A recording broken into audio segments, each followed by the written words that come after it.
എല്ലാവർക്കും cinema info മലയാളത്തിലെ മറ്റൊരു പുതിയൊരു വീഡിയോ സ്വാഗതം. ഇന്ന് നമ്മൾ ഈ ഒരു വീഡിയോ ഭാഗത്ത് പറയാനായിട്ട് പോകുന്നത്, ഈ ആഴ്ച ഒരുപാട് OTT റിലീസിൽ വരാൻ പോകുന്ന സിനിമകളുണ്ട്. അതിനെപ്പറ്റി ഈ ഒരു വീഡിയോ ഭാഗത്ത് പറയുന്നുണ്ടാവും. പുഷ്പ, പിന്നെ അതേപോലെ തന്നെ ബാൻഡ്ര, പിന്നെ മുറ, പിന്നെ അതേപോലെ തന്നെ പണി ചിത്രം എന്നീ ഒഫീഷ്യൽ ആയിട്ടുള്ള OTT അപ്ഡേറ്റ് കിട്ടിയിട്ടുണ്ട്. അതിനെപ്പറ്റിയാണ് ഈ ഒരു വീഡിയോ ഭാഗത്ത് പറയാനായിട്ട് പോകുന്നത്. പിന്നെ നാളെ ഡിസംബർ 20 OTT റിലീസിന് വരാൻ പോകുന്ന സിനിമയെ പറ്റി ഈ ഒരു വീഡിയോ ഭാഗത്ത് പറയുന്നുണ്ടാവും. നാളെ ഡിസംബർ 20 OTT റിലീസിന് വരാൻ പോകുന്ന ഈ ഒരു സിനിമയാണ്, ഈ ഒരു ആക്ഷൻ മലയാള സിനിമയാണ് കടകൻ. സൺനെക്സ്റ്റിലൂടെ നാളെ ഡിസംബർ 20 OTT റിലീസിൽ വരുന്നുണ്ട്. പിന്നെ അതേപോലെ തന്നെ മീര ജാസ്മിൻ നായികയാണ്. ഏറ്റവും പുതിയ മലയാള സിനിമയാണ് ഈ ഒരു പാലും പഴവും. ഈ ഒരു സിനിമയിൽ നാളെ ഡിസംബർ 20 6 മണിക്ക് സൈനാപ്ലേ വരെ ഈ ചിത്രം OTT വരുന്നതായിരിക്കും. 2 മലയാള സിനിമയാണ് നാളെ OTT റിലീസിൽ വരാൻ പോകുന്നത്. പിന്നെ നമ്മൾ മുമ്പത്തെ വീഡിയോയിൽ പറഞ്ഞ പോലെ മികച്ച അഭിപ്രായം നേടി ഈ ഒരു ചിത്രമാണ് പല്ലോട്ടി 90 കിഡ്സ്. ഈ ഒരു ചിത്രം മനോരമ മാക്സ് വഴി, പിന്നെ അതേപോലെ തന്നെ ആമസോൺ പ്രൈം വീഡിയോ ഈ ഒരു ചിത്രം OTT വന്നിട്ടുണ്ട്. ഈ ഒരു കോമഡി ചിത്രം OTT വന്നിട്ടുണ്ട്. പിന്നെ അടുത്ത OTT റിലീസിൽ വരാൻ പോകുന്ന ഈ ഒരു സിനിമയാണ് മറിമായ ടീമിന്റെ ഈ ഒരു സിനിമയാണ് panchayat jetty. Family comedy category എടുക്കുന്ന ഈ ഒരു ചിത്രം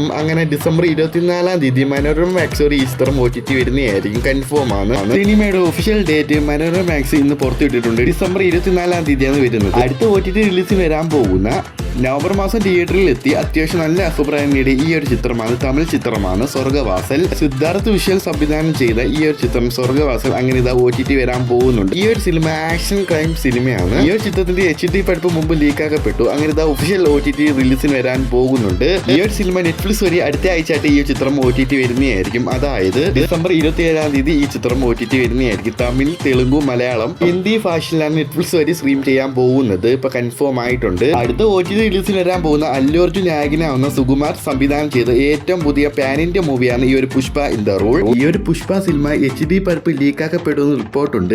തെലുങ്കു, തമിഴ്, ഹിന്ദി ഭാഷയിലാണ് ഈ ചിത്രം HD പതിപ്പ് ലീക്കാക്കപ്പെടുന്ന റിപ്പോർട്ടുണ്ട്. നാളെയോ മറ്റന്നാളായിട്ട് ഈ ചിത്രം ലീക്കാക്കപ്പെടും. ഒഫീഷ്യലായിട്ട് ഈ ചിത്രം OTT വരാൻ പോകുന്നു. നെറ്റ്ഫ്ലിക്സ് വഴി ജനുവരി 9 പാൻ ഇന്ത്യ ഭാഷയിലാണ് OTT വരാൻ പോകുന്നത്. നമുക്ക് നോക്കാം. അടുത്ത OTT റിലീസിന് വരാൻ പോകുന്ന ഈ ഒരു സിനിമയാണ് പണി. ഞാൻ മുമ്പത്തെ വീഡിയോയിൽ പറഞ്ഞായിരുന്നു സോണി വരി നാളെ ഡിസംബർ 20 OTT റിലീസിന് വരുമെന്ന്. അത് അൺഒഫീഷ്യൽ റിപ്പോർട്ടാണ്. ഒഫീഷ്യലായിട്ട് റിപ്പോർട്ട് പ്രകാരം സോണി വരി പാൻ ഇന്ത്യ ഭാഷയിൽ ജനുവരി 1st വീക്കായിട്ട് ഈ ചിത്രം OTT വരുന്നതായിരിക്കും. എക്സ്പെക്റ്റഡ് ഡേറ്റ് പറയുന്നെങ്കിൽ ജനുവരി 1 അല്ലെങ്കിൽ ജനുവരി 5 ആയിട്ട് ഈ ചിത്രം സോണി വരി ഈ ഒരു പണി മലയാള ചിത്രം OTT വരുന്നതായിരിക്കും. അടുത്ത OTT റിലീസിന് വരാൻ പോകുന്ന എല്ലാ മലയാള പ്രേക്ഷകരും കാത്തിരിക്കുന്ന ഈ ഒരു ചിത്രമാണ് ബാൻഡ്ര. കഴിഞ്ഞ വർഷം തിയേറ്ററിൽ വന്ന് പരാജയപ്പെട്ട ഈ ഒരു ചിത്രമാണ് ബാൻഡ്ര. ദിലീപും തമനയാണ് ഈ ചിത്രം പ്രധാന വേഷത്തിൽ എത്തുന്നത്. ഈ ചിത്രം ഒരുപാട് പ്രേക്ഷകരാണ് OTT വെയിറ്റ് ചെയ്യുന്നത്. അങ്ങനെ ഇതാ കാത്തിരിപ്പിന് അവസാനമായി ആമസോൺ പ്രൈം വീഡിയോ ഈ വരുന്ന ഡിസംബർ 22 ഈ ചിത്രം OTT വരുമെന്ന് റിപ്പോർട്ടുണ്ട്. ഉറപ്പിച്ച് പറയാൻ പറ്റത്തില്ല. ഈ വരുന്ന ഡിസംബർ 22 ആയിട്ട് ചിത്രം OTT വരുമെന്ന് റിപ്പോർട്ടുണ്ട്. എപ്പോൾ വേണമെങ്കിലും സർപ്രൈസ് ആയിട്ട് ഈ ചിത്രം ആമസോൺ പ്രൈം വീഡിയോ സ്ട്രീം ചെയ്യാൻ സാധ്യതയുണ്ട്. ഓക്കെ, പിന്നെ അടുത്ത OTT റിലീസിന് വരാൻ പോകുന്ന ഈ ഒരു സിനിമയാണ് മുറ. ഈ അടുത്ത തിയേറ്ററിൽ വന്ന് ആവറേജ് അഭിപ്രായം നേടി ഈ ഒരു ചിത്രമാണ് മലയാള ചിത്രമാണ് മുറ. ഈ ഒരു ചിത്രത്തിന്റെ OTT റൈറ്റ്സ് വാങ്ങിയിരിക്കുന്നത് ആമസോൺ പ്രൈം വീഡിയോ ആണ്. അങ്ങനെയാണെങ്കിൽ ക്രിസ്മസ് പ്രമാണിച്ച് ഈ ചിത്രം OTT വരുമെന്ന് റിപ്പോർട്ടുണ്ട്. അതായത് ഡിസംബർ 25 വരുമെന്ന് നമുക്ക് വെയിറ്റ് ചെയ്യാം. അങ്ങോട്ടും ഇങ്ങോട്ടും ഡേറ്റ് മാറിയേക്കാം. നമുക്ക് ഒഫീഷ്യൽ ഡേറ്റ് അറിയുമ്പോൾ നിങ്ങൾ അറിയിക്കുന്നുണ്ടാവും. വീഡിയോ അതിൻ്റെ പേരാണ്. വീഡിയോ ഇഷ്ടപ്പെട്ട ലൈക്ക് ചെയ്യുക, സബ്സ്ക്രൈബ് ചെയ്യുക, അടുത്തുള്ള നോട്ടിഫിക്കേഷൻ ഒന്ന് ഓൺ ചെയ്തിരിക്കുക.